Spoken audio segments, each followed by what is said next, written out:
Hello, everyone. Welcome to Bartelle Money Talk. I'm Johnny. And I am Theresa. And let me tell you, you don't want to take your eyes off this video. We have a guest with us today that is going to change your life.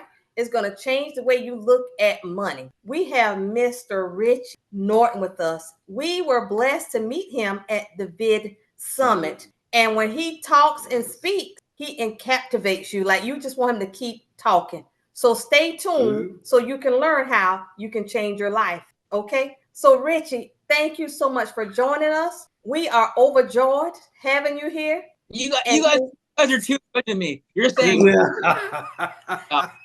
it's true. Here forever, just listen to these nice things you're saying about me. Thank you. It's true. So now, if you can tell the audience about who you are. Yeah. So the guy making stuff up just like everybody else. But I have some books that have done well, and I teach people how to be entrepreneurs. But I'll tell you this just real short. I grew up in San Diego. I lived in Brazil for a while. I live in Hawaii now. It's a great life. And if you look at my life from its highlight reel, you'll go, wow, that's pretty magical. If you look at it from the hard things that have happened, you'd go, wow, that's like a Shakespearean tragedy. I've had a son that passed away. I had a brother-in-law that passed away. My wife had a stroke and lost her memory. I had a son get hit by a car. We've had foster kids, 3 of them that came and went, and that's heart-wrenching. But I'll tell you this, like, life is crazy. Whatever you're going through, I get it. It's super, super hard.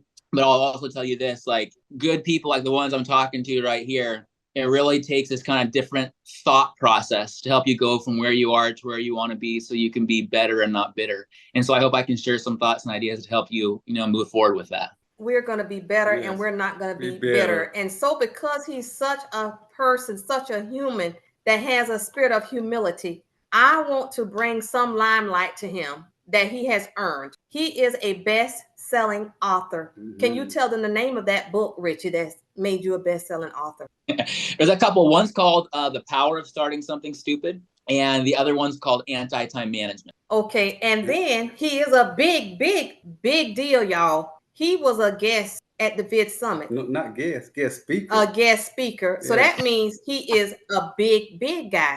He has an entire company. So I need you to tell them about that. Okay. So after I wrote The Power of Starting Something Stupid, people will start coming to me with their ideas to create their dreams. And often it came down to creating a physical product, which is actually surprisingly difficult to do. To think of it, make a prototype or whatever it is, make it, manufacture it, package it, ship it, warehouse it, fulfill it. It's a whole thing. But I have a background in doing that. I'm a social entrepreneur. I actually started my first quote unquote real business, in college I was actually in Mongolia, started a cashmere company. Oh, Mongolia. And the idea there, I didn't know, cashmere comes from these fancy goats, by the way, but I didn't do it because I knew anything about that. I've always lived in warm places. I don't know anything about cashmere, but I did it because I wanted to help create jobs. And so this got me into the world of helping people make money through entrepreneurship and in other ways. So when people came to reach out for me to help them with their stupid idea, I put together a business. It's called Proud of, products you're proud of. And it's not just some weird way of saying product. It sounds like a Canadian saying proud of. No, it's a real thing. Products you're proud of. And what we do is we actually do that whole process. We make it, package it, ship it, warehouse it, fulfill it, whatever people want, so they can focus on sales and building their own personal brand. So we make over 100 different products at any given time. I spent a lot of time in Asia and other places in the world. And just a side note, I wrote this other book, Anti-Time Management, because I learned that some people were starting businesses to get their time back, only to lose all their time to the business.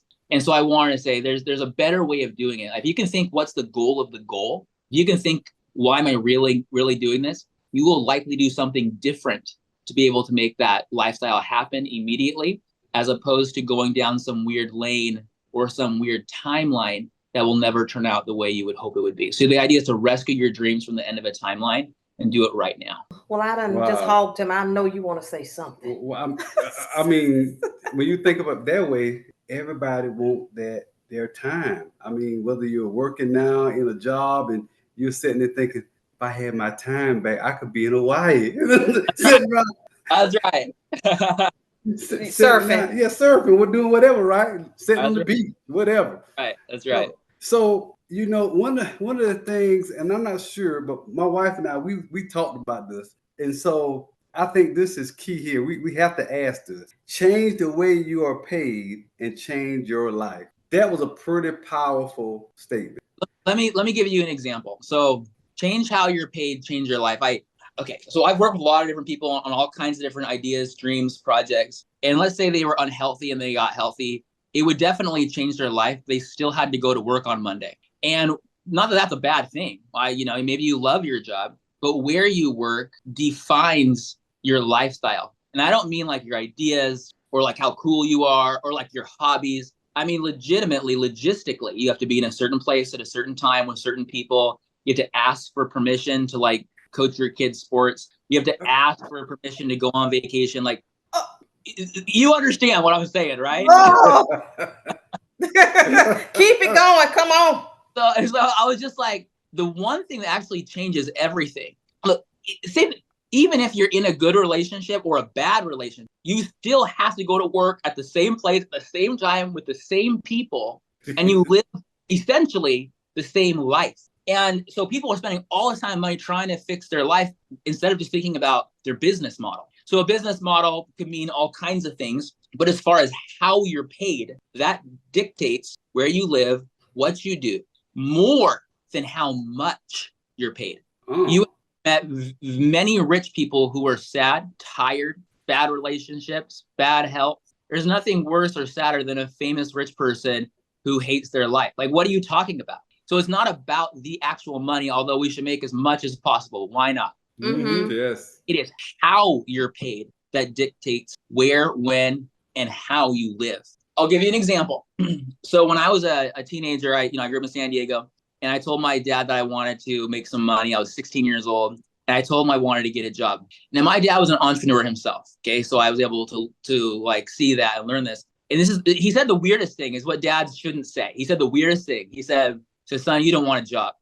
I'm like, what? You're right. What? He was right. What dad tells their kid not to get a job, right? Smart one. And I'm like, yeah, but yeah, I want money. He's like, no. He's like, your job is like get good grades, go to school. You're gonna be a kid for only so much time. You will be an adult the rest of your life having to make money. And I'm like, I still want some money, Dad. I gotta like do stuff. What do I gotta do? And he said, fine, if you want money, he said, go down to, so weird. He said, go down to El Centro, where the farmers are, and go to, which is about 3 hours away from where I'm from in San Diego. And he said, ask the watermelon farmers if you can buy their irregular sized watermelons, because a weirdly sized watermelon isn't sold to the grocery stores. They just throw it away or do something else with it. So I went down there, asked them, they made me a deal. I mean, it was like pennies. It was like nothing. They were going to throw them away. And we loaded up the family minivan, took out the seats, me and my brother. And this car was like low riding, like so hard. It was wild. We're like hitting everything. We probably broke the van. I mean, honestly, it probably wasn't worth it at all. But we get like to the park, and it's the next day is like 4th of July. It was around that time. And we just called, just our friends and their parents and whoever, and just said, do you want to buy some watermelons? They're delicious. They taste great. They just look weird, We sold all of them in one day, and we made more money in one day than we would have made working minimum wage the entire summer. Oh, wow. And this is a small thing. We're just kids, but like, I didn't think like you're shaking your head. You're like, wow, like, you get it now. When I was a kid, I didn't get it. I was just like, okay, cool. But looking back, when people ask, how'd you become an entrepreneur? I started thinking of that story. I realized my dad taught me how to not trade time for money. Oh. Trade time for money. Okay, keep going, Richie. You can just break the mindset that says, I have to work this many hours to make this much money, and say, but what if I sold a product or whatever it is, a service, for a certain amount for a result? Then it doesn't really matter if it takes an hour or 20 hours, does it? Mm-hmm. In fact, if you're the one doing it, or if you're paying an employee or a contractor to do it, you become now the architect of your dreams. Architects don't build buildings, they draw them. Yeah. General contractors don't build houses. They don't even pick up a hammer. They sub the whole thing out. And I'm not saying you have to always delegate and outsource to get things done. I'm just saying, like, money can be created in a lot of different ways. And if you optimize for time, you will work in a different way that will change your life. So if you change how you're paid, you'll change your life. Oh, yeah. But you know, Richie, I think that's so powerful that you had a parent that instilled that in you. Like, even though back then you didn't realize that what he was doing, but now you can look back and see that's what he was doing. Well, see, in our case, and in most cases, you know, for our listeners, our parents or no one else taught us how to have that entrepreneurship brain. Yep. So, like, if you have someone that's listening and they're working a 9-to-5 job, they are absolutely miserable and want to take back their time and change their life. Yes, because that statement is huge. It could be on a billboard. Yeah, thank you. It also is, as you noticed, that was a generational change. Like my dad's mindset, maybe he got it from his dad. I don't know. That was brought into my mindset. So whether you're in a situation where you or your parents have done this or not, listening or watching videos or podcasts like this can have the same effect. Like, I just want to say, you're not too late. Entrepreneurship is a learnable skill. It's not, some people innately have these characteristics and are outgoing or whatever, but a lot of times some of the richest people are not outgoing. They just learned that, in fact, their shyness is what made them try and like live in their room and make money from their computer. You're like, whatever you are, you can still be. It's just changing how you're paid. That thought will dramatically change your life in ways that nothing else can. So there's a couple ways to think about it. Let me say it one way and then I'll say it another way. 5 ways. Maybe I'll give you 10 ways, okay? Ooh, all right. Let me go through the first 5 ways quickly. Like, so you're working at a job, you're doing your thing, you don't want to be there anymore. I'm not even promoting or saying you need to quit your job. I'm saying if you want to, cool, but it probably would be better to stay with your job while you're doing something on the side, especially because people who quit their job to start a new job, this isn't always the case. They treat their dream like a job, which is just gives you another job. Right. The job of a dream is to set you free. Don't turn to jobs. Yes. Set you free. Yeah. So if you know where you want to, ultimately, I'm not saying you have to, but just you think about it mentally. If you know where you want to live and where you live kind of dictates your whole lifestyle, maybe you can travel and do these things. But a lot of people choose not to live where they want because they have to get a job somewhere else. Okay, that makes sense. Like a college kid. And I'll say, that's fine, do what you got to do. But ultimately, today, it's a different century. It's a different millennium, right? You can actually move to where you want and figure out a job there or remotely or on the internet. So if you decide where you want to live, go there. Then you decide that you have a project you want to do. Instead of saying, I have this business, say, this is it. People will say, so this is number 2. What do I do? And I say, once you decide who you want to be, you'll know what to do. Because people will choose to do things that aren't aligned with who they are or who their future self is, thinking that somehow magically they'll become someone new. I mean, just look around at your friends and family. It doesn't work that way. You have to step into that person sooner than later. So decide where you want to live, decide who you want to be. Then you can decide what to do because then it's on purpose. Then you decide, I'm going to call it a project. And because a project can fail. People think that this new thing they're going to do is going to be for their whole life. No. You're going to change your mind in a year or 2 years. So don't worry about that. Do it. If it works, move forward. If it fails, move on. It's okay. Then once you have this idea that you're going to know where you want to live, know who you want to be, know what you want to do, decide on a project, then decide on how you're going to get. Those are the 5 things, and I'm going to give you another 5, but let me give you an example of why. I met a guy who was an accountant. He was making a couple $100,000 a year. He hired me to consult him and teach him how to be an entrepreneur. And I said, okay, dude, what do you want to do? And he started telling all these weird things. And I was like, no. What do you really want to do? So I want to live in Italy for at least 2 months out of the year and all this kind of stuff. And I said, cool. I said, what about your kids? And he's like, oh yeah, I want to have all the time in the world for my kids. And I said, okay, so what's your idea? And he says he wants to start a gym. And then he tells me he's an accountant, right? So he's counting the numbers. He says he has to start 2 gyms to become profitable. And I'm like, I'm not judging. I'm just thinking like, I don't get it. Like, you want all this freedom, but you want to start a gym? And I said, okay, who's going to run it? And he said that he was a micromanager. So he would always be the one opening the doors and closing them and doing it. And I said, so instead of saying like, that doesn't make sense, I said, how old are your kids? And he said 13 and 15. And I said, how long, again, will it take to be profitable with these 2 gyms that you're running personally? He's willing to invest 5 years and all this money into this thing. And he says 5 years. I go, how old will your kids be when you finally have time to hang out with them? Oh, wow. Oh, 18 and 20. Oh, you mean when they're gone? You mean you just wasted their entire teenage years to get a dream that is impossible to come true? Now, it doesn't mean, we talked about it. I'm like, it doesn't mean you can't have the gym. I'm just saying the gym is not the thing. It's the goal that's the thing, which is time with your kids. So is there a way to manage and run this thing where they are front and center and the business supports it? It's like having a castle and a moat. A lot of people are living in the moat looking up to the day they have a castle, when in reality, you could just have the castle and the moat supports and protects. That's what making money is for, is to protect and promote and support and propel your dream. Not down. Yeah. So we're like, if he really wants the gym, do the kind where they swipe in and swipe out, spend 50 grand on some or 100 grand on some manager guy, like whatever. But ultimately, what he realized is the gym wasn't the dream, the free time was. So now it opened up the world that he could do anything. So here's the other 5 things. Okay. Here's the other 5 things. Let me say it this way. One more example. An acorn becomes an oak tree. Aristotle would look at this and talk about that. And he talked about it in terms of what he called something called final cause. And there were 4 causes for something to go from one thing to become another. And in general, it went something like this. You have this material that will become something. Then you have a design for it to become something. Then you have an agent or something that makes it become something. Then it becomes. So a table is a table because there was wood, a design, someone that cut it up or whatever, and then it became a table. And if you say your goal is to have some fancy table, then your goal is to have a fancy table. But if your goal is to say, I just want to have time with my family eating, you do Uber Eats. You don't need to spend 2 years building a fancy table. It's a waste of time. That's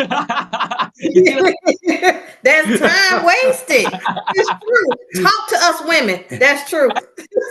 Anti-time. So like if you really want time with your family, the goal then would be to spend time with your family. Oh, I have less time for work. Exactly. No one's more productive than a procrastinator with an impending deadline.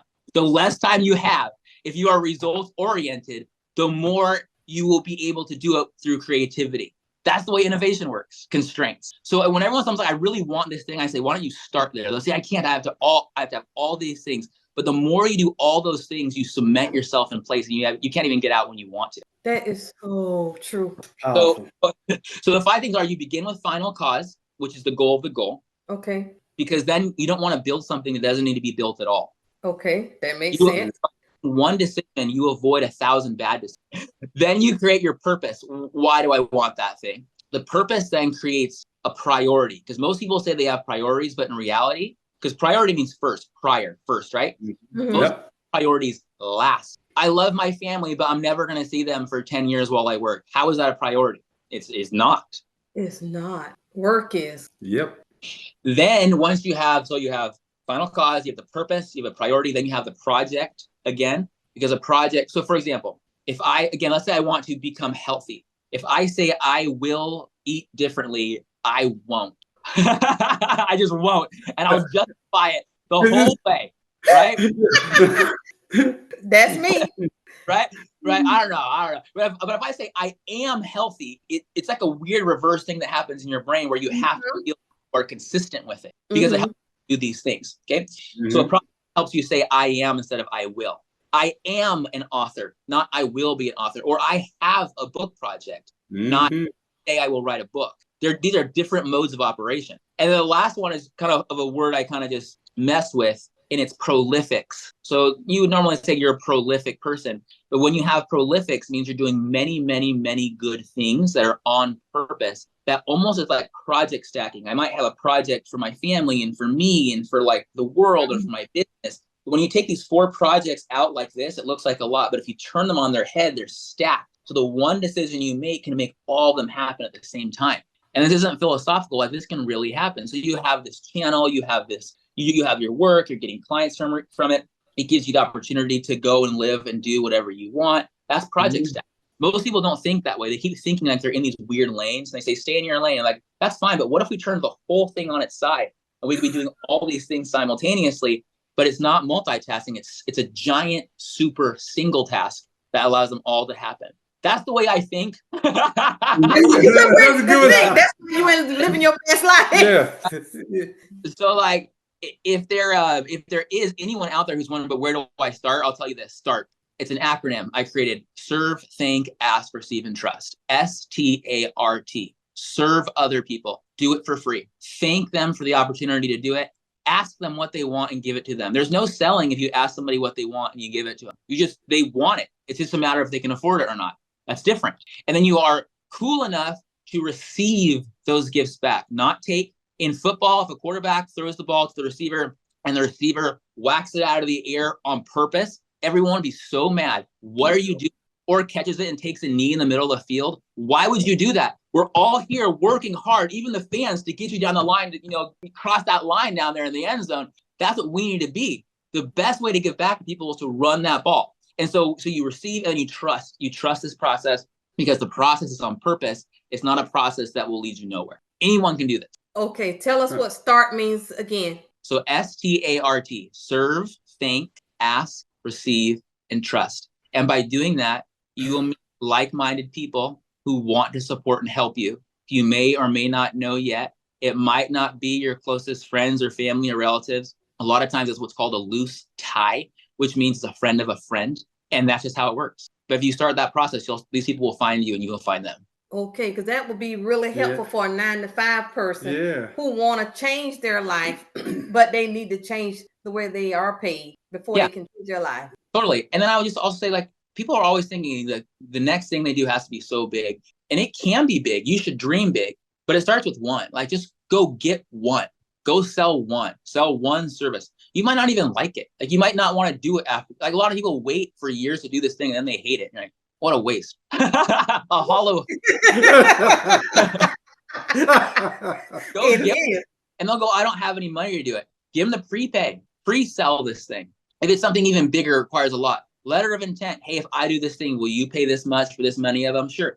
This happens all day long everywhere. But because of what we've seen in the jobs where we work, we think we have to have this giant office with 25 to 100 people working there. And we go, now I have to raise money and I have to get into debt and all. And you're like, that is not what you just need to sell something.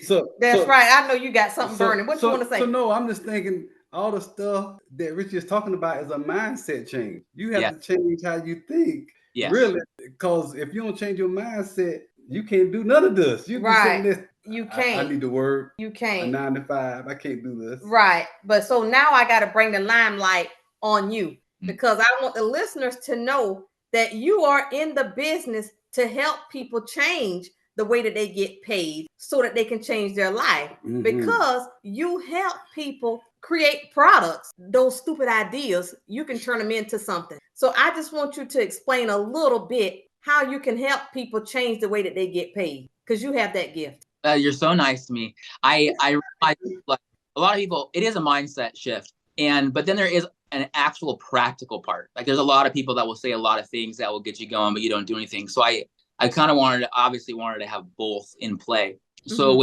with Proudic, if someone has an idea, we can help them turn it into an actual product that they can just simply sell. And I'm not saying it's those kind that are online.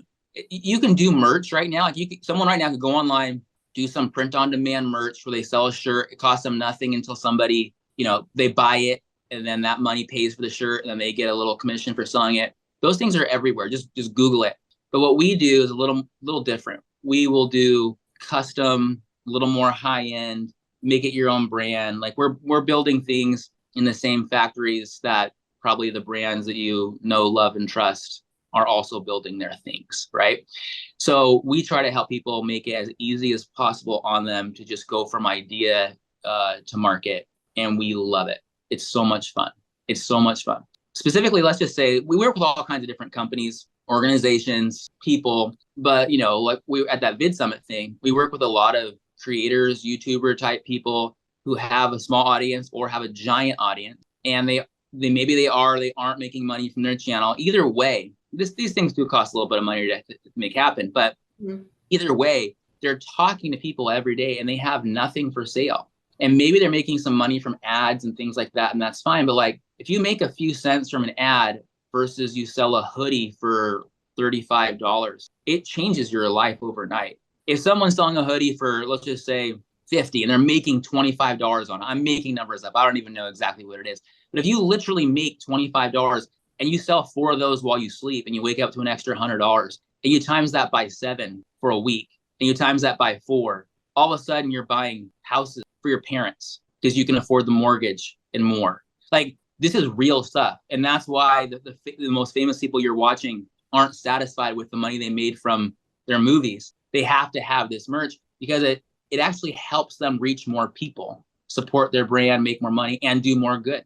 It's also, ironically, possibly, not in all circumstances, but in many circumstances, more simple than trying to be a creator and just create content that goes nowhere when someone just buys your hat or your yoga pants or your tiny house. I'm just saying, all day long. Okay, and so I love that. All day long. All day long. So can you tell the listeners, give them some examples of things that you have created and help people get out into the marketplace? Yeah, and let me say it this way too. I know when people are watching this, they're thinking it needs to be about them and their personal brand. You can create a brand that has nothing to do with you. You could also go to, say, some organization who needs corporate gifts. Maybe it's even your own company. Just disclose that you're making money with it and say, hey, there's 1,000 people that work here. What are we going to give them for Christmas? What if I came up with this cool Christmas mug? Would you buy it? There's just so many ways to think about it, right? So like right now, I just got back from Asia, and again, we'll make it in other places in the world too, but just depends on what it is. We're working with a creator that he is like an engineer guy, and they're always like whittling on projects, and they use a lot of like pocket knives and box cutters. We just made tons of knives for engineer people. I never would have thought in my life I was doing that. We work with some yoga people, make them tons of yoga pants. What in the world? We work with people that are wanting to create, affordable housing. So we're making tiny houses. We make shirts, hats, we make so many socks. Like one of the reasons we were at VidSummit is because like a lot of those people, they're clients of ours. Like for The Chosen, we make their socks. We make other things for them. It never ends. And people, how do you do this, Richie? And I go, I don't. I'm the architect. I put the whole deal together. We do the whole supply chain. We can make it possibly for better, faster, and cheaper than someone else could on their own. That's my gift. If I don't have to be the one operating it, then that means I can do anything. And I think that's important for people that are working on changing their lifestyle. Well, it takes a lot to get me speechless. You can ask my husband, but you practically got me speechless. But like what I want to ask you, so like if somebody comes to you like with an idea, but they don't really know how to even get it like started, since you are the architect, you can help bring that idea to life? Yeah, we do it every day. So we'll ask a bunch of questions, we'll see what they need. We see what they want. And I'll be totally straight, like physical products have real costs. So sometimes it might cost some money. And if they don't have it, then they will figure it out. For example, let me see if I have one on me right here. I do. This is Switch Pod, and it is a fancy tripod for fancy blogger people. Yeah, I've seen it. Yeah, and we made it for you see like the little VidSummit logo there. One time we gave away, I don't know, about 1,000 things to guests at VidSummit, something like that, 800 or 1,000, can't remember. You see Proud, that's my company name. You see this is a friend of mine, Pat Flynn, who is a podcaster guy, and I took him to VidSummit and he saw the need for something like this, and we spent some time inventing this. He put it on Kickstarter. I think you can Google it. I think he raised over $400,000 on Kickstarter for this dumb thing.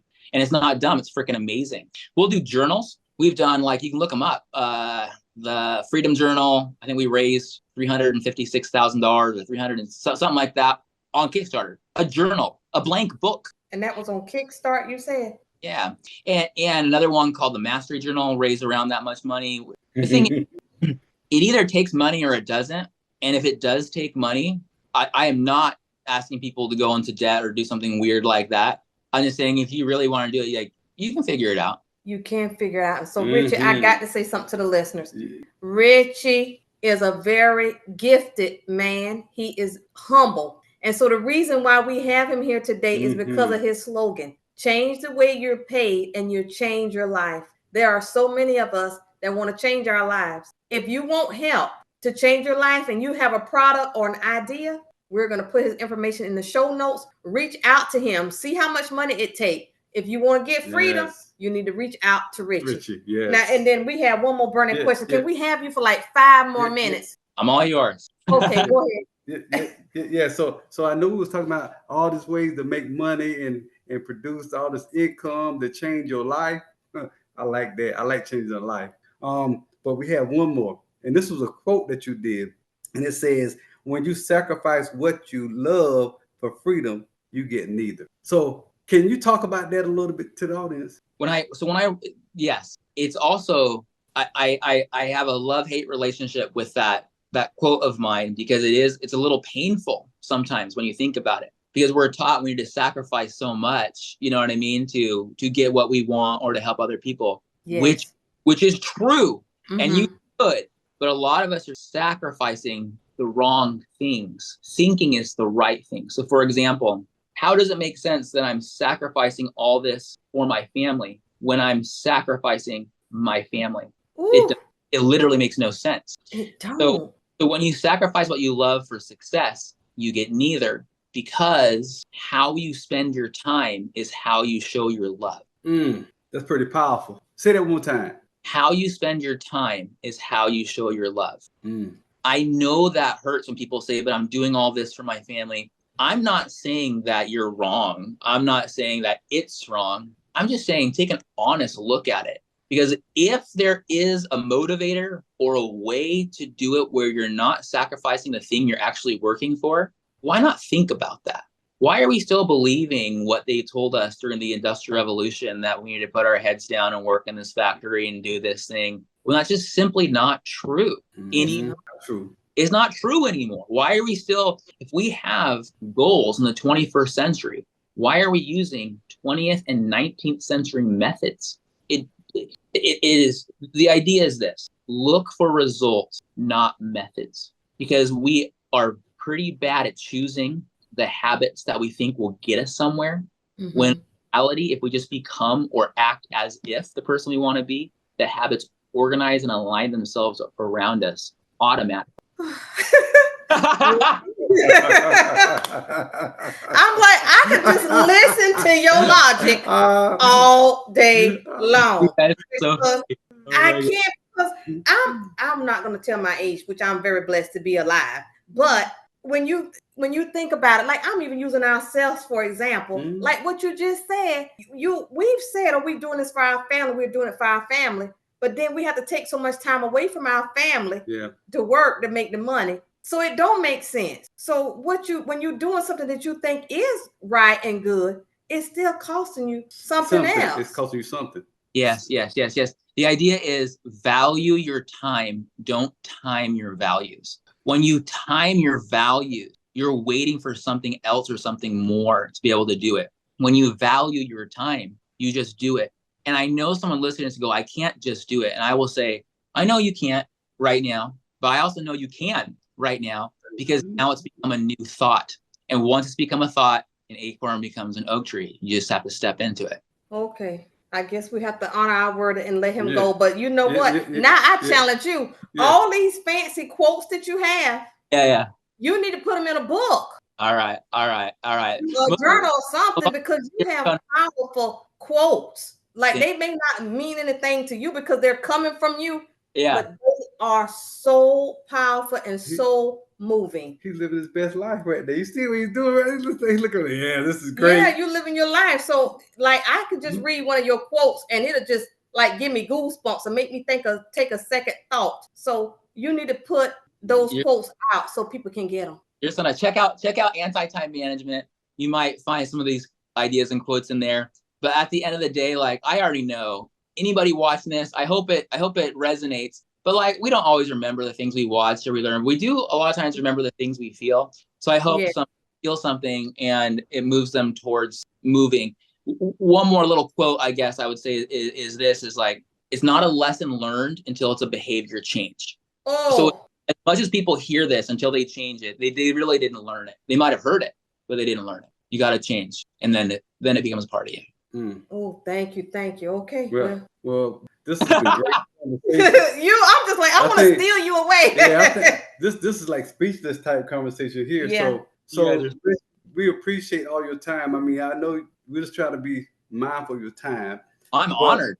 I love it. Thank you so much. Great. But if somebody in the audience want to find you, how would they go about finding you? Okay, so go to richienorton.com. And if you go to richienorton.com/time, I have a free 90-day challenge that will walk you through how to make this a reality. And then you can also go to Product, PROUDUCT, product.com. And I have a form there that you can fill out to see if there's a chance to make a product and work with us in some way, shape, or form. I'll also add this. If somebody listens to this and hears it and reaches out, you can email me also at richie@prouduct.com, RICHIE at PROUDUCT.com. And I will send you a free course that we've created around this, about $2,000 value that we sell, but I'll just give it to you because I think you guys are cool. Thank you, Richie. Thank you so much. So I got one more question. Okay. I know you got books, so where can they find your books as well? Yes. I mean, the easiest way is Amazon. Just type in Richie or Anti-Time Management or Power of Starting Something Stupid. Type in Richie Norton. It's there. They're both in like tons of different languages now. Like it's pretty wild. It's pretty. I'm really grateful. It's really cool. You can also find them in Barnes and Noble and I guess anywhere books are sold. There's the audio too. So if you want to hear it on double speed and hear my chipmunk voice in double speed, then you can do that. Okay, well, Richie, we thank you so much for joining us. That was so cool. Thank you. I really Thank you. And we'll see you again later. Yes, for sure. Thank you. I'll see you. Okay. Bye-bye.